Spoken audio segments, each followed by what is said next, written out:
Good morning everyone. बच्चों, हम civics में अपना चैप्टर 6 पढ़ रहे थे, रूरल एडमिनिस्ट्रेशन। तो इससे प्रीवियस क्लास में मैंने आपको बताया था कि विलेजेस में जो लैंड होती है उनकी मेंटेनेंस, लैंड रिकॉर्ड कौन रखते हैं अपने पास। तो हमने देखा था विलेज में कौन होते हैं, पटवारी होते हैं। ठीक है, जो पटवारी का मेन वर्क होता है वो यही होता है कि लैंड रिकॉर्ड्स को रखना। ठीक है, लैंड को मेज़र करना और फिर लैंड रिकॉर्ड्स को अपने पास रखना। कोई भी इंफॉर्मेशन अगर हमें लैंड से रिलेटेड चाहिए तो वो हमें कहाँ से मिलेगी, वो हमें पटवारी से ही मिलेगी। ठीक है, तो पटवारी का वर्क यही होता है कि वो लैंड रिकॉर्ड्स को बिल्कुल मेंटेन करके रखे। ठीक है, और या फिर फार्मर्स से उनको रेवेन्यू लेना है, टैक्स वगैरह लेना है, वो भी कौन लेते हैं, पटवारी लेते हैं। और इंफॉर्मेशन देना गवर्नमेंट को कौन देते हैं, इन सब विलेज के लैंड रिकॉर्ड्स के बारे में, या फिर कौन सी लैंड पे कौन सी क्रॉप ग्रोन हो रही है, सारा वर्क किसका होता है, पटवारी का होता है। ठीक है, और हमने देखा था कि जो इन सब चीज़ों का देखभाल, इन सब चीज़ों को रिकॉर्ड करके रखना, ये इसका काम किसका काम होता है। जैसे रेवेन्यू वगैरह को सब कुछ रिकॉर्ड करके रखना वो होता है गवर्नमेंट के कौन से डिपार्टमेंट का, रेवेन्यू डिपार्टमेंट का। ठीक है, और जो इस डिपार्टमेंट के सीनियर पीपल होते हैं वो पटवारी के काम को सुपरवाइज करते हैं। चलिए अब आगे देखते हैं हम। All states in India are divided into districts. देखिए, हमारे भारत में जो सारे स्टेट्स हैं वो किस में डिवाइडेड है, डिस्ट्रिक्ट्स में डिवाइड है। मतलब जो स्टेट्स हैं वो किस में डिवाइडेड है, डिस्ट्रिक्ट्स में डिवाइडेड है। डिस्ट्रिक्ट्स मतलब जिला, जैसे फिरोजाबाद भी एक जिला है, तो इसी तरीके से जो सारे स्टेट्स हैं भारत में वो डिस्ट्रिक्ट्स में डिवाइडेड है। For managing matters relating to land these districts are further sub divided.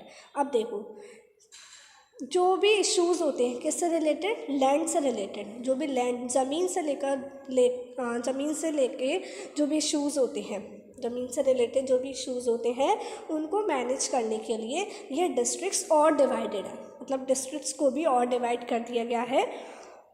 These subdivisions of a district are known as different names such as तहसील और तालुका। मतलब देखो, स्टेट्स हैं, स्टेट्स किस में डिवाइडेड है, डिस्ट्रिक्ट्स में। फिर डिस्ट्रिक्ट्स किस में डिवाइडेड हो गए, तहसील, और या फिर हम उनको डिफरेंट नेम से जाना जाता है, जैसे तहसील होती है ना हमारी, और या फिर तालुका। ठीक है, अलग अलग नेम से उसको जाना जाता है। तो पहले स्टेट्स हैं, फिर वो डिवाइडेड हो गए डिस्ट्रिक्ट्स में, और डिस्ट्रिक्ट्स इसमें डिवाइड हो गए तहसील। और तहसील का काम होता है लैंड से रिलेटेड जितने भी इश्यूज़ हैं, क्या, लैंड से रिलेटेड, ज़मीन से रिलेटेड जो भी इश्यूज़ है उनको मैनेज करने का काम किसका होता है, तहसील का होता है। At the head is the district collector, और जो हेड होता है वो कौन होता है, डिस्ट्रिक्ट कलेक्टर होता है। And under her are revenue officers, और उसके अंडर कौन होते हैं, रेवेन्यू ऑफिसर्स होते हैं, जिनको हम तहसीलदार कहते हैं। मतलब तहसीलदार को कंट्रोल कौन करते हैं, अंडर हर, हाँ, उनके नीचे डिस्ट्रिक्ट कलेक्टर के नीचे कौन होते हैं, तहसीलदार होते हैं। They have to hear disputes, उनको जो तहसीलदार होते हैं उनका काम क्या होता है, जो भी झगड़ा होता है उस झगड़े को सुनना और उसको सुलझाना। They also supervise the work of patwaris and ensure that records are properly kept and land revenue is collected. देखो, जो पटवारी होते हैं तो पटवारी के काम को सुपरवाइज करने का काम भी कौन करते हैं, तहसीलदार्स। कौन करते हैं, तहसीलदार्स करते हैं। और वो ये पूरा सुनिश्चित करते हैं कि जो लैंड रिकॉर्ड्स हैं वो प्रॉपरली मेंटेन किए जा रहे हैं, और लैंड रेवेन्यू, जो लोगों से लैंड, उस पर जो भी उनका किराया लग रहा है, टैक्स जो है उस लैंड पे, वो कलेक्ट किया गया है या नहीं, ये सारी चीज़ें सुपरवाइज करने का काम कौन किसका होता है, तहसीलदार्स का होता है। They make sure that the farmers can easily obtain a copy of their record, students can obtain their caste certificates etc. और तहसीलदार का ये भी काम होता है कि जो जैसे जिस फार्मर की जो लैंड है, तो जो लैंड का जो जहाँ पर उसको रिकॉर्ड को मेंटेन करते हैं, तो उसकी कॉपी किसके पास होनी चाहिए, उस फार्मर के पास होनी चाहिए, है ना। ये सारी चीज़ें भी वो देखते हैं। और जो स्टूडेंट्स हैं उनको अपना सर्टिफिकेट्स वगैरह मिले, तो इन सबको मैनेज करने का काम होता है तहसीलदार्स का। The tehsildar's office is where the land disputes are also heard. मतलब जहाँ पर तहसीलदार ऑफिस, तहसीलदार के ऑफिस कहाँ होते हैं, जहाँ पर जैसे कोई भी ज़मीन को लेकर कोई भी झगड़ा हो रहा है तो वहाँ पर क्या होते हैं, तहसीलदार ऑफिस होते हैं, जहाँ पर उसके अंदर कौन होते हैं, तहसीलदार होते हैं, जो इन सारे मैटर्स को या इन सारे झगड़ों को सुलझाते हैं। ठीक है, आई बात समझ में। नेक्स्ट टॉपिक है बच्चों अ न्यू लॉ, एक नया कानून देखते हैं। हिंदू सक्सेशन अमेंडमेंट एक्ट, एक कानून बनाया गया था, उस कानून का नाम था, मतलब एक एक्ट था हिंदू सक्सेशन अमेंडमेंट एक्ट, जो कब बनाया गया था, 2005। अब इसमें क्या है, often when we think of farmers who own land we think of man. देखिए, जब भी हम सोचते हैं कि फार्मर का मालिक कौन, मतलब उस लैंड का मालिक कौन होगा, फार्मर्स के बारे में हम जब भी सोचते हैं तो हमारे माइंड में ये आता है कि उसका मालिक कोई ना कोई आदमी ही होगा, है ना। हम ये सोचेंगे कि फार्मर है कोई तो इसका मतलब वो आदमी ही है। Women are seen as people who work on the fields but not as people who own agricultural land. देखो, हमने महिलाओं को एग्रीकल्चर फील्ड में देखा तो है, लेकिन उन्हें बस काम करते हुए देखा है। कभी हमने ये नहीं देखा कि उस एग्रीकल्चर फील्ड की मालिक कौन है या मालकिन कौन है, वो औरत है। क्योंकि हमारी एक सोच बन गई है कि फार्मर्स कौन होंगे, उस फार्मर या फिर उस लैंड का मालिक कौन होगा, एक आदमी ही होगा, एक औरत नहीं हो सकती। ने पढ़ा था ना और स्टीरियोटाइप्स के बारे में, तो वही है ये। Till recently in some states Hindu women did not get a share in the families agriculture land. अब जैसे देखो, कोई परिवार है, तो परिवार की जैसे कोई ज़मीन है ना, उनकी ज़मीन है, तो ज़मीन पर हक केवल किसका होता है, आदमियों का ही होता है। जैसे पापा है उनका हक है, या फिर जो बेटे हैं उनका हक है। अब मम्मी है या जो बेटियां हैं उनका उस लैंड पे कोई हक होता ही नहीं है। After the death of the father his property was divided equally only among his son. क्या होता है, जैसे जब उस पिता की क्या हो गई, डेथ हो गई, तो पिता की डेथ होने के बाद जो वो ज़मीन है, उस ज़मीन के जो हिस्सा होगा, उस ज़मीन का जो बंटवारा होगा, वो केवल किसके बीच में बांटा जाएगा, बेटों के बीच में बांटा जाएगा। बेटियों को तो छोड़ दिया जाएगा, उनको कोई भी उसमें हक उन्हें नहीं मिलेगा। Recently the law was change, लेकिन अब ये कानून बदल गया है। अब ऐसा नहीं है कि केवल ज़मीन पर बेटों का ही हक होगा, अब हो गया है कि बेटियों का भी उस पर हक होगा। In the new law sons, daughters and their mothers can get an equal share in the land. अब जो नया कानून बना है, उस नए कानून में ये है कि जो बेटे हैं या बेटियां हैं या माँ है, जैसे अगर पिता की मृत्यु हो जाती है तो उस लैंड पर किस किस का हक होगा, बेटों का भी हक होगा और मम्मी का भी हक होगा और बेटी का भी हक होगा।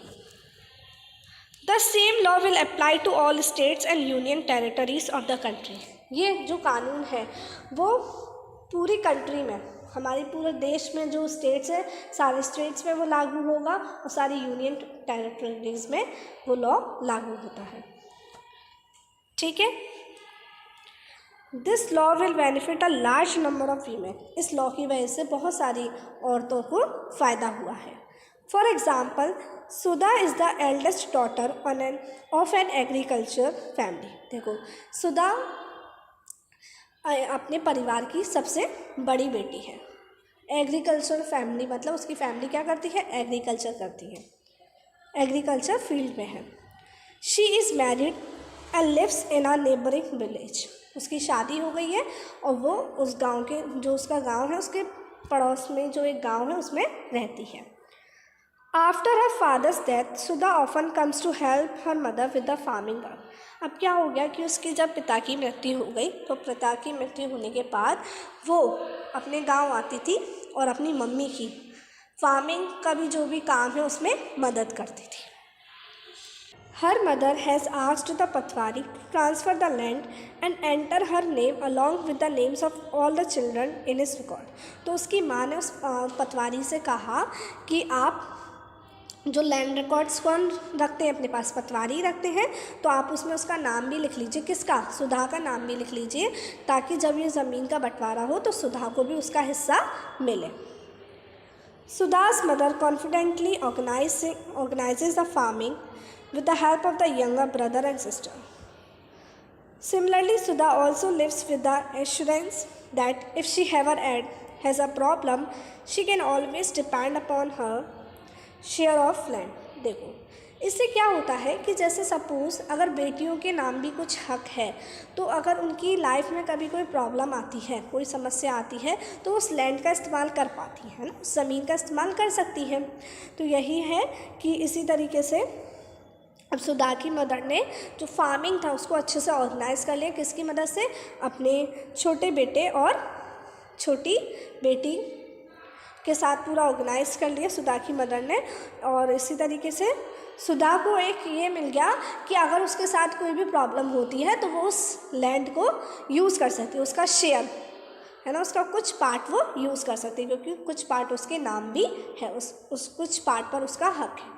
लेकिन पहले नहीं था ऐसे, पहले क्या केवल लैंड पर किसका हक होता था, केवल बेटों का हक होता था। लेकिन अब नया लॉ बना है, उस नए लॉ में ये है कि अब उस लैंड पर सभी का हक होगा, चाहे वो औरत है चाहे वो आदमी है, ठीक है, औरतों का भी उस पर हक होगा। देखिए आप ये पिक्चर देख सकते हैं, इसमें एक लड़की है, वो बोलती है I want a place of my own not dowry, मतलब मुझे एक खुद की जगह चाहिए, मुझे दहेज नहीं चाहिए। मैं क्या चाहती हूँ, दहेज नहीं चाहती हूँ, मुझे एक ज़मीन चाहिए, खुद की एक जगह चाहिए, ठीक है। मैंने अभी आपको बताया था ना कि पहले क्या होता था, पहले जो ज़मीन होती थी उस पर हक केवल किसका होता था, बेटों का होता था, बेटियों का नहीं होता था। तो उसी से रिलेटेड एक यहाँ पर एक बेटी की इच्छा है, a daughter's wish, father inherited our house from his father, मतलब मेरे पापा को तो उनके पापा ने घर दे दिया, मतलब मेरे पापा को किसने घर दे दिया, दादाजी ने उनको घर दे दिया। And everyone says he will leave it to brother, और हर कोई कहता है कि ये अब किसको मिल जाएगा, ये अब उसके मतलब भाइयों को मिल जाएगा, उसे कुछ नहीं मिलेगा। But what about me and my mother, लेकिन मेरे और मेरी मम्मी के बारे में कौन सोचेगा, मेरा और मेरी मम्मी का क्या होगा। To expect a share in my father's home is not very womanly. I am told, मैंने कहा कि अपने पिता के घर में कुछ हक मांगना, कि थोड़ा सा इसमें मेरा भी हक है इस पर, ये इज़ नॉट वेरी वुमेनली, मतलब वुमेनली का मतलब ये है ना, हम कहते हैं ना कि ये ऐसी बातें लड़कियों को नहीं करनी चाहिए, तो ऐसा तो है नहीं है। अगर मैं उस घर में अपना कुछ थोड़ा सा हक मांग रही हूँ तो ये कोई गलत नहीं है। But I really want a place of my own, मतलब वो ये कहती है, हाँ लोग ऐसा कहते हैं कि लड़कियों को इस तरीके से नहीं बोलना चाहिए कि वो तो पराए घर जाना है, उनको तो पराए घर जाना है, तो उनको ये नहीं बोलना चाहिए कि इस घर पर मेरा हक है। लेकिन I really want a place of my own not dowry of silk and gold, लेकिन मुझे एक जगह चाहिए, मतलब मुझे भी एक ज़मीन चाहिए, मुझे भी ज़मीन पर हक चाहिए, मुझे दहेज नहीं चाहिए, मुझे सोना नहीं चाहिए, सिल्क नहीं चाहिए, मुझे क्या चाहिए, मुझे भी एक ज़मीन पर अपना हक चाहिए कि ये ज़मीन है, ये मेरे नाम ज़मीन है, ठीक है। Other public services, a survey, this chapter has looked at some of the administrative work of the government specially for rural areas. देखिए अभी हमने इस पूरे चैप्टर में किसके बारे में पढ़ा, जो रूरल एरियाज़ में जो एडमिनिस्ट्रेटिव वर्क होता है गवर्नमेंट का, उसके बारे में पढ़ा। पहला एग्जाम्पल जो हमने पढ़ा था वो किससे रिलेटेड था, मेंटेनिंग लॉ एंड ऑर्डर, और दूसरा था मेंटेनिंग लैंड रिकॉर्ड्स, है ना। पहला हमने लॉ और ऑर्डर के बाद मेंटेन कैसे होता है वो देखा था, और दूसरा हमने देखा था कि लैंड रिकॉर्ड्स कैसे मेंटेन किए जाते हैं, कौन कौन से डिपार्टमेंट इसमें इंक्लूडेड होते हैं वो देखा।